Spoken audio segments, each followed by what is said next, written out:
you'll learn how to allow users to add doodles in WordPress comments.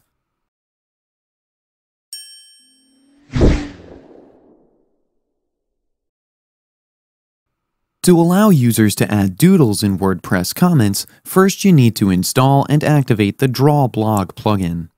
I've already installed it, but if you need help installing a plugin on your website, we have a video explaining how to install a plugin. I'll link it in the description below. Go to Settings,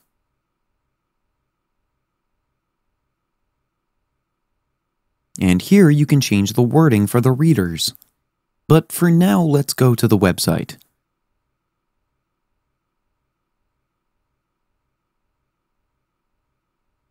Now I'm just going to open a post, and I'll scroll down to the comments section.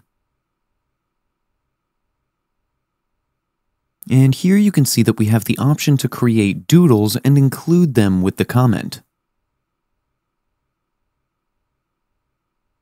This is how you can allow users to add doodles in WordPress comments.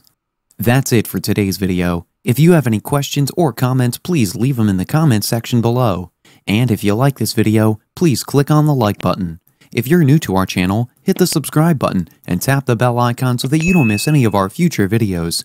Thanks for watching. We'll see you with the next one.